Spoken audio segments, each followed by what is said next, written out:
नमस्कार, मी स्नेहा. आपण पाहताय साम टीव्ही साम संजीवनी या आरोग्य विशेष कार्यक्रमामध्ये तुम्हा सगळ्यांचं स्वागत. आज आपण ऑटिझमवर प्रभावी होमिओपॅथी या विषयावर चर्चा करणार आहोत आणि त्यासाठी आपल्याबरोबर आहेत, आपल्या स्टुडिओमध्ये आलेले आहेत पिंपरी चिंचवडचे सुप्रसिद्ध MD homeopath doctor Girish Tathed. सरांचं स्वागत करूया. डॉक्टर गिरीश, तुमचं खूप खूप स्वागत आमच्या स्टुडिओमध्ये. सरांशी चर्चा करणार आहोत, मात्र त्याआधी थोडक्यात सरांची ओळख करून देते. डॉक्टर गिरीश ताथेड हे MD होमिओपॅथ आहेत. तसंच ते पिंपरी चिंचवडमध्ये गेल्या 25 वर्षांपासून रुग्णसेवा पुरवत आहेत. तसंच त्यांनी BHMS आणि MD होमिओपॅथ ही पदवी संपादित केलेली आहे. डॉक्टर ताथेड होमिओपॅथी क्लिनिकचे ते संचालक आहेत. तसंच मूळ होमिओपॅथी सूत्रांवर आधारित क्लासिकल होमिओपॅथीमध्ये डॉक्टर ताथेड हे प्रॅक्टिस करतात. या उपचार पद्धतींद्वारे त्यांनी आतापर्यंत हजारो ऑटिझमग्रस्त रुग्णांना विविध आजारांमधून बरं केलेलं आहे. होमिओपॅथीबद्दल जनसामान्यांमध्ये जागृती करण्यासाठी त्यांनी विविध वृत्तपत्र आणि नियतकालिकांच्या माध्यमातून आरोग्यविषयक लेखनसुद्धा केलेलं आहे. त्यांचे अनेक लेख आणि संशोधनपर निबंधसुद्धा प्रसिद्ध झालेले आहेत. होमिओपॅथिक कॉलेजमध्ये, महाविद्यालयांमध्ये त्यांनी बऱ्याच वर्ष अध्यापनसुद्धा केलेलं आहे. अनेक नवीन होतकरू होमिओपॅथिक डॉक्टरांना ते मार्गदर्शन करत असतात. तसंच नव्या पिढीच्या गरजा लक्षात घेत सुविधांचा विचार करता त्यांच्या विदेशातील रुग्णांनासुद्धा त्यांनी आरोग्यसेवा दिलेली आहे. जागरूक तरुणाईला होमिओपॅथीकडे वळवण्यात डॉक्टर गिरीश यांचा मोलाचा वाटासुद्धा आहे.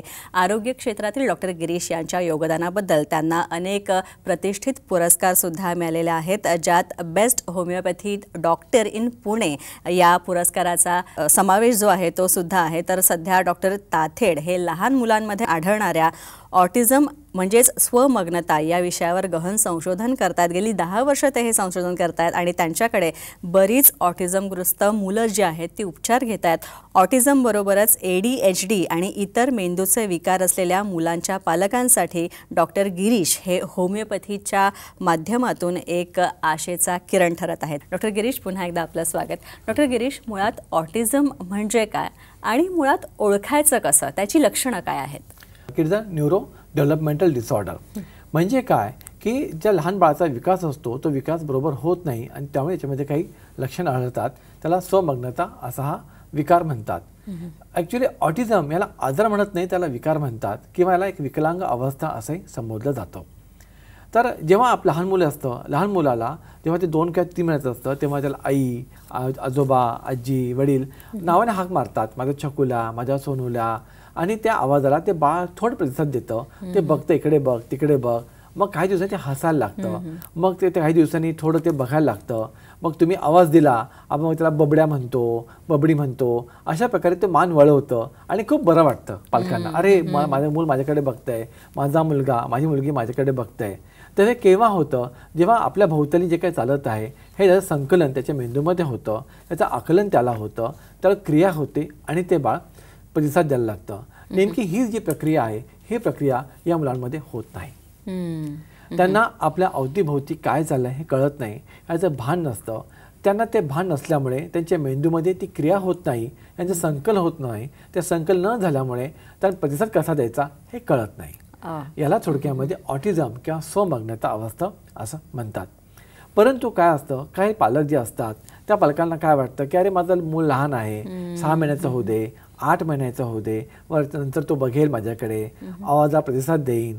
जेव्हा 18 महिन्याचा कालावधी उलटतो आणि 18 महिन्याचा कालावधी झाल्यानंतरही जर ते मूल तुमच्या आवाजाला प्रतिसाद देत नाही आहे, तुम्ही त्याला किती वेळा पण हाका मारली ते तुमच्याकडे बघत नाही आहे, त्याला भाषेचं ज्ञान होत नाही, तुमच्याशी बोलत नाही आहे, एकही शब्द बोलत नाही आहे, तर समजावं की त्याला स्वमग्नता ही एक अवस्था आहे किंवा हा एक विकार नक्कीच आहे. सर्वात पहिलं लक्षण म्हणजे त्यांचं चालणं नॉर्मल होऊन जातं, परंतु त्यांना आजूबाजूला काय कळते कळत नाही, त्यामुळे भाषेचं ज्ञान होत नाही. भाषेचं ज्ञान न झाल्यामुळे ते बोलत नाही किंवा संभाषण करत नाही. म्हणून याला सोशल आणि कम्युनिकेशन डिसऑर्डर हे असंही समजलं जातं. म्हणजे आपल्या अवतीभोवती लोक आहेत, त्यांच्याशी कसं बोलावं, काय बोलावं कळत नाही. त्यांना आजूबाजूला परिस्थितीचं भान न नसल्यामुळे त्यांना लोकांच्या भावना कळत नाहीत. त्यांना स्वतःच्या भावना कळत नाही, इतरांच्या भावना कळत नाही. हा पण एक खूप मोठा मुद्दा असतो. त्यानंतर आता लहान बाळ असतं ते स्वतःला कुठेतरी गुंतवण्याचा प्रयत्न करतं. मग त्याच्यानंतर मात्र त्याची एकच हालचाल सतत करणं, हात सतत हलवणे, पाय सतत हलवणे, एकाच गोष्टीकडे एकटक बघणे, एखादं फिरतं चाक असतं त्या सतत दिवसभर ते बघणे, किंवा एखादी गोष्ट हातात पकडली ती गोष्ट हातातच ठेवणे. ते चादर आहे, ह्या चादरीवर तो झोपणार, ती गादी आहे तेच तो झोपणार. अशा प्रकारे त्यांच्या काही क्रिया ह्या चालू होतात आणि ह्या सगळ्या स्वमग्नता अवस्थेमध्ये मोडतात. आणि याहूनही खूप महत्त्वाचा मोठा मुद्दा म्हणजे ही जी स्वमग्नता, ही जी अवस्थेची मुलं असतात, ह्या मुलांना कुठलाही बदल सहन होत नाही. म्हणजे कोणी घरामध्ये गेस्ट पाहुणे आले, ते पाहुणे आले ही मुलं खूप रडायला लागतात. त्यांना सहन होत नाही. त्यांना का सहन होत नाही? कारण कुठला पण बदल त्यांना आवडतच नाही. तुम्ही त्यांना बागेमध्ये नेलं, घर आणि बाग हे वेगळं आहे ना. बागेमध्ये आपण नेलं, आता लहान मुलं बागेत गेले की बागडतात, खेळतात, इथून मुलांना बघतात. ते लहान मूल दुसऱ्या मुलाशी बोलायला जातं. आपण बागेमध्ये नेलं की मग बघतो मुलांना, ते इतर मुलांमध्ये मिक्सअप व्हायला लागतात. पण ही मुलं कुठेही मिक्सच होत नाहीत. ते इतरांशी संभाषण करू शकत नाही, कारण त्यांना इतरांच्या भावना या कळतच नाहीत. कारण ते बाहेरच्या जगाशी त्यांचा कुठे संबंध येतच नाही. यालाच म्हणतात स्वमग्न अवस्था. जेव्हा तुम्ही त्यांना बागेमध्ये नेता तेव्हा इतरांशी संभाषण होत नाही, तेव्हा अजून ते चिडचिडे होतात. आणि अजूनही त्याचं महत्त्वाचं म्हणजे बाग हे त्यांना घराचं वातावरण बदल झाला त्यांना तो पण सहन होत नाही. की तुम्ही दुसऱ्याच्या घरी गेलात त्या बाळाला घेऊन किंवा लहान मुलाला घेऊन, त्यांना ते पण सहन होत नाही. ते त्यांचं रागीट होतात, त्रागा करतात, रडायला लागतात. अशा प्रकारे हे लक्षणं हळू वाढायला लागतात. आणि त्याहूनही महत्त्वाचं म्हणजे कालांतराने त्यांच्या ह्या भावना एवढ्या वाढतात की ही मुलं खूप बेचैन होऊन जातात. ही मुलं खूप अस्थिर होतात आणि त्यांची अस्थिरता खूप वाढते. तुम्ही त्यांना एखादं खेळायला दिलं, ते खेळायला लागतात, पण त्यांना ते कसं खेळायचं हे कळत नाही. त्यामुळे त्यांच्यामध्ये बेचैनी खूप जास्त वाढते. तुम्ही त्यांना मुलांमध्ये घेऊन गेलात, ते थोडेसे मिक्सअप प्रयत्न करतात, पण त्यांना कसं कम्युनिकेट करायचं मुलांशी हे कळत नाही, म्हणून बेचैनी वाढते. घरात पाहुणे आले, पाहुणे जवळ लागतात, पण त्यांना कसं संभाषण करायचं हे त्यांच्या लक्षात येत नाही, कारण त्यांच्या मेंदूमध्ये आकलन झालं नसतं की मला संभाषण करायचं आहे. तर त्यावेळेस मात्र त्यांची बेचैनी खूप वाढते. म्हणून त्यांच्या रुटीनमध्ये कुठलाही बदल झाला की त्यांना सहन होत नाही. आणि याचा परिणाम दिसतोच. ते लहान मुलं तर त्रासदायक होतातच, त्यांना त्रास होतोच, पण त्याचा जास्तून त्रास त्या पालकांना सुद्धा हळूहळू व्हायला लागतो. आणि सगळी लक्षणं ही 18 महिन्यापर्यंत खूप बळावतात. आणि 18 महिन्याच्या पुढे पण जर तुमच्या आवाजाला मूल प्रतिसाद देत नसेल, तर तो खेळत नसेल, मिक्सअप होत नसेल, तर नक्कीच स्वमग्नता ही अवस्था आहे का हे तुमच्या बालतज्ञाकडनं एकदा तुम्ही तपासून घ्यायला पाहिजे. मी माझ्या 10 वर्षाच्या अनुभवाने नक्की सांगू इच्छितो की होमिओपॅथीमध्ये ऑटिझमसाठी नक्की उपचार आहेत. माझ्याकडे आता जेवढे लहान मुलं उपचार घेत आहेत, काही ऑटिझमचे प्रकार असतात. एक माइल्ड असतं, एक मॉडरेट आणि एक सिव्हिअर. ह्या तिन्ही प्रकारामध्ये माइल्ड म्हणजे लक्षणं काही सौम्य असतात, काही मुलांमध्ये लक्षणं थोडी जास्त तीव्रता असतात, आणि काही रुग्णांमध्ये किंवा रुग्ण म्हणण्यापेक्षा त्या लहान मुलांमध्ये हे लक्षणं खूप जास्त प्रमाणात असतात. अशा तिन्ही अवस्थेमध्ये होमिओपॅथी खूपच चांगलं काम करतं. ते कसं काम करतं हा खूप मोठा प्रश्न असतो. तर याच्यामध्ये खरं म्हणजे आम्ही पूर्णपणे माहिती घेतो त्या रुग्णाची. जो जेव्हा पालक माझ्याकडे येतात, ज्या क्षणी पालकांना हे कळतं की माझ्या मुलाला ऑटिझम आहे, मी सर्वात पहिली गोष्ट एक सांगू इच्छितो सगळ्या पालकांना की हातबल होऊ नका, निराश होऊ नका, खचून जाऊ नका. हा माझं पहिलं एक ब्रीदवाक्य आहे सगळ्या पालकांना. ह्या माध्यमातून मी सगळ्यांना सांगू इच्छितो की होमिओपॅथीमध्ये खूप चांगले उपचार आहेत. आणि होमिओपॅथी तुमच्या मुलाला माइल्ड आणि मॉडरेट असेल तर त्यातनं बाहेर काढायला नक्कीच मदत करू शकतं. तर ज्यावेळी ते पालक त्या बालकाला, त्या लहान मुलाला माझ्याकडे घेऊन येतात, त्यामुळे याची पूर्णपणे माहिती घेतो.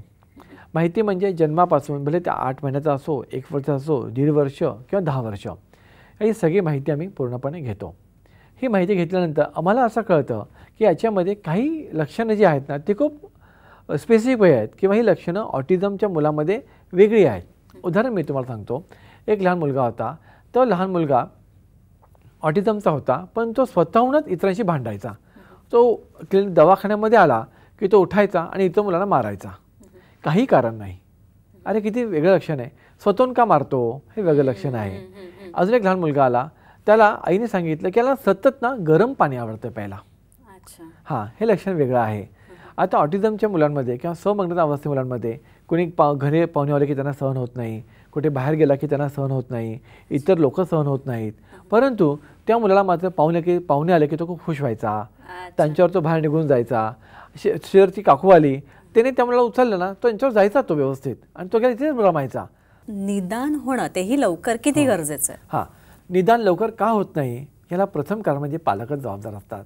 पालकांच्या अपेक्षा असतात की माझं मूल आत्ता नाही नंतर बोलेल, 18 महिन्याचं झालं. काही काही आजी ह्या पोपट्याचं पाणी पाजतात लहान मुलांना, माझं मूल आत्ता बोलेल नंतर बोलेल. त्या याच्यामध्ये 3 ते 4 वर्षाचा कालावधी निघून जातो. आणि जर लवकर निदान झालं तर खूपच चांगला फायदा होतो. जर लवकर निदान झालं त्याचा सर्वात पहिला फायदा हा होतो की त्या मुलाला उपचार पद्धती लगेच चालू करता येते. दुसरा मुद्दा, ते लहान मुलाचे लक्षणं जी हळू बळावतात, जसं जसं वय वाढतं तशी लक्षणे वाढायला लागतात आणि मग त्यातनं त्याला बाहेर काढणं थोडं अवघड जातं, ते कमी होतं. तिसरा मुद्दा, जेव्हा कळतं की माझ्या लहान मुलाला ऑटिझम हा विकार आहे, तेव्हा त्या मुलाबरोबर असणारी पालकांची रिॲक्शन किंवा पालकत्व हे पूर्णपणे बदलतं. आता आपल्या मुलाला हा जो आजार आहे, तसं आपण म्हणतो की माझ्या मुलाला एखादा पदार्थ नाही पचत, तर आपण पालक त्याला देत नाहीत ना, माझ्या मुलाला नाही पचत. तर आता मला कळलं आहे की माझ्या लहान मुलाला ऑटिझम हा विकार आहे, त्यांचं वागणं बदलतं, त्यांची ट्रीटमेंट बदलते आणि त्याचा फायदा त्या मुलाला होतो किंवा त्या लहान बालकाला होतो. ते मूल त्यातनं बाहेर यायला किंवा लक्षणं न वाढायला कारणीभूत ठरतं आणि थोडं सेटल व्हायला लागतो तो. कारण पालकांच्या अपेक्षा सध्या खूप वाढलेल्या आहेत लहान मुलांकडनं. मग त्या अपेक्षांचं ओझं हळूहळू कमी व्हायला लागतं. म्हणून लवकर जर निदान झालं तर त्या अपेक्षांचं ओझं कमी होतं, पालक पण निश्चिंत होतात, त्या मुलाला ट्रीटमेंट प्रॉपर चालू करतात आणि इतर थेरपी चालू करतात. आणि इतर थेरपी दिल्यानंतर काही वेळ असं होतं, काही मुलांमध्ये जे एकदमच सौम्य स्वरूपाचे असतात ऑटिझम, ते लवकर बाहेर पण येऊ शकतात. म्हणून लवकर निदान करणं आवश्यक आहे. म्हणून माझं पालकांना एक सांगणं खूप महत्त्वाचं आहे की जर तुमचं मूल बोलत नसेल, तुमच्या आवाजाला प्रतिसाद देत नसेल, ते इतर लोकांशी संभाषण करत नसेल, पाहुणे घरी आले रडत असेल, तर जरूर एकदा तुम्ही तुमच्या सायकोलॉजिस्टच्या किंवा बालरोगतज्ञ दाखवा की लक्षणं आहेत आणि ऑटिझम आहे का नाही हे जरूर तुम्ही तपासून घ्या. नक्कीच. डॉक्टर गिरीश यांच्याकडनं आपण याबद्दल आणखी माहिती घेणार आहोत. होमिओपॅथिक उपचार विशेषतः ऑटिझमसाठी कसे आणि कशा पद्धतीने प्रभावी आहेत हे जाणून घेणार आहोत. मात्र त्याआधी एक छोटासा ब्रेक.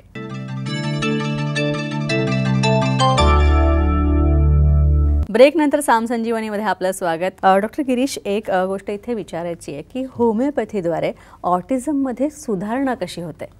होमिओपॅथी हे जे औषध आहे हे त्या मुलाच्या सर्वप्रथम मेंदूवरतीच काम करतं. त्याच्या मेंदूचा जे आकलन होत नाही त्याला ते आकलन व्हायला लागतं. तो बाहेरच्या जगाशी त्याचा संबंध लागतो, याची समज थोडी वाढायला लागते. याची समज थोडी वाढली की त्या लहान बाळाला कळतं की माझ्या आजूबाजूला माझी आई आहेत, वडील आहेत, हा सर्वप्रथम फरक दिसतो. जेव्हा हा फरक दिसतो, जेव्हा माझ्याकडे ते एक महिने येतात, तेव्हा आम्ही त्या प्रश्न विचारतो की मूल तुमच्या आवाजाला प्रतिसाद देतं का? जेव्हा ते हो म्हणतात तेव्हा आम्ही पण खूप आनंदी होतो की औषध लागू पडलेलं आहे आणि ते मूल आता त्या स्वमग्नावस्थेतनं नक्कीच बाहेर येऊ शकतं. आणि जेव्हा त्याचा असं ते बाहेर लागतं तेव्हा त्याला कळतं माझे लोक आहेत, त्यांच्या भावना कळायला लागतात, त्याच्या भावना समजायला लागतात, त्याचं आकलन व्हायला लागतं आणि त्याच्या क्रिया हळू बदलायला लागतात. या जोडीलाच त्याला कळतं की एक भाषा पण आहे, ती भाषा शिकायला लागतात. मी एक आनंदाची गोष्ट सांगतो की जेव्हा ते मूल आई म्हणून बोलतं ना, आई किंवा बाबा किंवा मम्मी पप्पा, त्या दिवशी मला पालकांचा इमिजिएट फोन येतो की आज माझ्या मुलाने सांगितलं की आई मम्मी किंवा पप्पा असं सांगितलं आणि तो क्षण माझ्यासाठी खूप आनंदाचा असतो. तर हा खूप मोठा बदल त्या मुलामध्ये दिसतो. होमिओपॅथिक औषधाने अशा सुधारणा टप्प्याटप्प्याने दिसतात. याला कालावधी लागतो, हे लगेच होत नाही. याला 6 महिने 8 महिने कधी कधी 1.5 वर्ष पण लागतात. पण या सुधारणा अशा कालांतराने दिसतात की ते मूल खूप नॉर्मल आयुष्य जगायला लागतं. परंतु हे माइल्ड आणि मॉडरेट केसमध्ये होतं. ज्या खूप सिव्हिअर केसेस आहेत त्यांना कालावधी जास्त पण लागू शकतो, 2 वर्षापेक्षा कालावधी जास्त लागू शकतो, परंतु सुधारणा नक्की दिसतात. याच्यामध्ये ऑटिझममध्ये जो रेशो आहे 3:1 आहे. 3 मुलं असतील तर 1 मुलगी. मुलांमध्ये ऑटिझमचं प्रमाण मुलांमध्ये जास्त आहे ॲज कम्पेअर टू मुली. हा रेशो आहे, म्हणजे जागतिक रेशो हाच आहे की 3 मुलं असेल तर 1 मुलगी असा हा रेशो आहे. आता अशा प्रकारे होमिओपॅथी हे तुमच्या पूर्णपणे मेंदूवरती काम करून तुमचं आकलनशक्ती वाढवून तुमचे जे केमिकल इम्बॅलन्स असतील त्या नॉर्मल करून आणि समज वाढवून ते पूर्णपणे नॉर्मल करतं. अशा प्रकारे होमिओपॅथी काम करतं. अच्छा डॉक्टर गिरीश, या सगळ्या थेरपीजपेक्षा या सगळ्या थेरपीज उपलब्ध असताना सुद्धा होमिओपॅथी कशा प्रकारे वरचढ आहे किंवा ती सुपिरियर आहे असं म्हणता येईल? जसं आपण म्हणतो की त्याला मासा पकडून द्यायचा आहे की त्याला मासेमारी शिकवायची आहे, योग्य काय आहे? तर आपण त्याला मासेमारी शिकवणं योग्य आहे. जर ते लहान मूल स्वतःहून शिकलं तर तो एका शब्दाच्या मागे 10 शब्द पण शिकेल. तो स्वतः मुलगा इंडिपेंडंट होतो, स्वतंत्रपणे शिकायला लागतो आणि त्यामुळे मग पालकाचं पण श्रम खूप कमी लागतात. तर अशा प्रकारे त्या थेरपी जी आहेत त्या लहान बाळाला ऑटिझममधनं बाहेर काढत नाहीत, ऑटिझम या किंवा स्वमग्न अवस्थेमध्येच त्याला कसं थोडंफार नॉर्मल जगायचं, क्रिया कशा करायच्या दैनंदिन, कपडे घालायचं आहे, ब्रश करायचा आहे, आंघोळ करायची आहे, शूज घालायचे आहेत, अभ्यास करायचा आहे, हे रंग आहेत, हे फक्त शिकवतं ते अशा प्रकारे दैनंदिन शिकवतं. पण त्याच्या पुढे ते जात नाहीत. परंतु होमिओपॅथी औषध दिल्यानंतर मात्र ते मूल स्वतःहूनच हळू शिकायला लागतं, बोलायला लागतं आणि बऱ्यापैकी स्वतंत्रपणे जगायला लागतं. याचा सर्वात मुख्य फायदा म्हणजे पालकांना होतो. ते पालक जे असतात ते खूप सुखी होतात. पालकांनी ऑटिस्टिक मुलांच्या वागायचं कसं?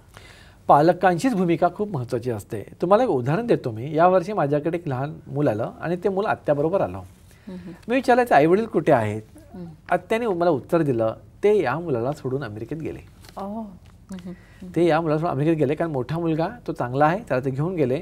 त्यांना स्वीकार नाही झालं माझा मुलगा ऑटिझम आहे म्हणून, आणि त्यांना स्वीकार नाही झालं माझा मुलगा ऑटिझम आहे म्हणून, आणि ते त्या आत्याकडे सोडून गेले. त्याचा उपचार भारतामध्ये कर, आम्ही अमेरिकेला चाललो. तर पालकांची भूमिका अत्यंत महत्त्वाची आहे. म्हणून मी सर्व पालकांना सांगू इच्छितो की आधी स्वीकार करा की माझ्या मुलाला हा आजार आहे, किंवा आधी तुम्ही तुमच्या जे बालरोग तज्ज्ञांच्याकडे घेऊन तर जा, एकदा त्यांच्याकडे ॲनालिसिस करून घ्या, त्यांच्याकडे असेसमेंट करून घ्या आणि बघा आधी स्वमग्नता अवस्था आहे किंवा नाही आहे. नसेल तर मोस्ट वेलकम, स्वागत आहे तुमचं. पण असेल तर आधी स्वीकार करा. कारण तुम्ही ते एकदा स्वीकार केलं की मग पालकांची भूमिका बदलते, वागणं बदलतं, ॲक्सेप्टन्स वाढतो आणि मग ते इतर थेरपीकडे वळतात. नाही बाबा माझ्या मुलाला हे स्वीकार नाही आहे. जे 2 पालक असतात, जे दोन्ही कामाला लागतात, त्यातलं एक पालक, माझ्याकडे काही पालक असे जेंट्स पुरुष आहेत, त्यांनी जॉब सोडलेत. तर त्यांनी त्यांचे काम सोडले. नाही आता माझा मूल असा आहे तर मी ॲक्सेप्ट करतो. त्यांनी काम सोडलं, आई जॉब करते का, आणि ते पूर्णपणे मुलाला सांभाळतात. कारण मुलाचं आयुष्य सुख आनंदी झालं तर पालकांना त्यात आनंद असतो. पहिला मुद्दा म्हणजे पालकांनी स्वीकार करणे, त्याला आहे ते ॲक्सेप्ट केल्यानंतर त्याला इतर थेरपीज देणे. त्याला ऑक्युपेशनल थेरपी आहे, स्पीच थेरपी आहे, होमिओपॅथी आहे, त्याला उपचार देणे, त्याला कसं नॉर्मल जगता येईल याच्यावर लक्ष देणे. कारण जेव्हा न्यूटन का घडला? कारण आईने लक्ष दिलं म्हणून. तसंच ऑटिस्टिक मुलं जी आहेत, जे माइल्ड आणि मॉडरेट आहेत, जर पालकांनी लक्ष पूर्णपणे दिलं तर त्यातनं बाहेर यायला खूप मदत होते आणि काही मुलं पूर्णपणे बाहेर येतात सुद्धा. डॉक्टर, बऱ्याचदा पालकांचं हेही म्हणणं असतं की अशा मुलांना सांभाळणं म्हणजे एक चॅलेंज आहे किंवा आमच्यासाठी एक चॅलेंज आहे. मुळात ही आव्हानं काय असतात? अशा मुलांना काच चॅलेंज होतं? कारण जी मॉडरेट आणि सिव्हिअर जी मुलं असतात त्या मुलांमध्ये संवेदना खूप जास्त असते. जसं आपण त्वचा, कान, डोळे, नाक याने आपण आणि जीभ याने आपण संवेदना बघतो. त्यांच्यामध्ये ही जी संवेदना असतात ही इम्बॅलन्स असते. तर इम्बॅलन्समुळे काय होतं की त्यांना आवाज आहे तो खूप मोठा ऐकू येतो, ते कान बंद करतात. एखादा प्रकाश येतो त्यांना सहन होत नाही, डोळे बंद करतात. आणि ह्या संवेदनाचं आकलन त्यांच्या मेंदूमध्ये प्रॉपर होत नाही आणि त्याचा प्रतिसाद त्यांचा प्रॉपर येत नाही, जसं मी सुरुवातीला तुम्हाला सांगितलं. त्यामुळे जर इम्बॅलन्स संवेदनामध्ये झाल्यामुळे त्यांचे रिॲक्शन हे खूप प्रमाणात वाढतात. म्हणजे थोडा आवाज झाला जोरात ओरडणार, किंचाळणार, प्रकाश आला डोळे बंद करणार, नवीन लोकं आली आतमध्ये पळून जाणार. ह्या संवेदनाच्या इम्बॅलन्समुळे त्यांचा सगळा परिणाम होतो आणि त्यामुळे ही मुलं अत्यंत रेस्टलेस आणि बेचैन होतात. तर अशा वेळेस अशा मुलांना मात्र सांभाळणं खूप अवघड जातं. मग मात्र पालकांना स्वतःला ट्रेनिंगच घ्यावं लागतं. त्यांना स्वतःला शिकावं लागतं की माझ्या मुलाशी मी कसं वागलं पाहिजे. उदाहरणार्थ झोपेची वेळ झाली तर झोपेच्या आधी त्यांना ते 10 क्रिया सांगतात, 5 सांगतात, ह्या क्रिया तुम्हाला करायच्या आहे. हळूहळू त्या क्रिया झाल्या की त्या मुलाला कळतं की मला झोपायचं आहे. उठल्यानंतर काही क्रिया सांगतात की हे केलं की तुला ब्रश करायचं आहे, हे केलं की तुला कपडे घालायचे आहेत. अशा प्रकारे पालकांना स्वतःला खूप ट्रेनिंग घ्यावं लागतं, त्यांना स्वतःहून शिकावं लागतं. तर अशा प्रकारे पालकांनी स्वतःहून शिकल्यानंतरच ते कळतं की त्या मुलाशी कसं वागायला पाहिजे आणि त्याच्यावर कसं राहायला पाहिजे. डॉक्टर, या मुलांचा आहार सुद्धा महत्त्वाचा. तर आहाराविषयी थोडक्यात आम्हाला सांगा.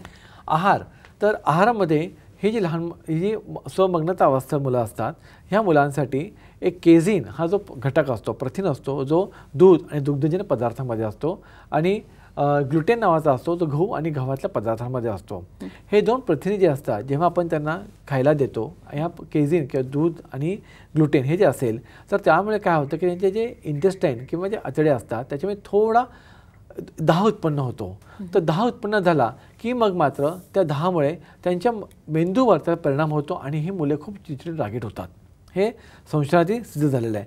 तर मग अशा मुलांना ग्लुटेन फ्री असलेलं डाएट, गहू आणि गहूजन्य पदार्थ, दूध आणि दुग्धजन्य पदार्थ हे जेवढे तुम्ही कमी द्याल तेवढं चांगलं आहे. ह्या मुलांना जास्तीत जास्त प्रमाणामध्ये भाज्या, सकस पालेभाज्या आणि फळे यांचं प्रमाण खूप तुम्हाला जास्त ठेवावं लागतं.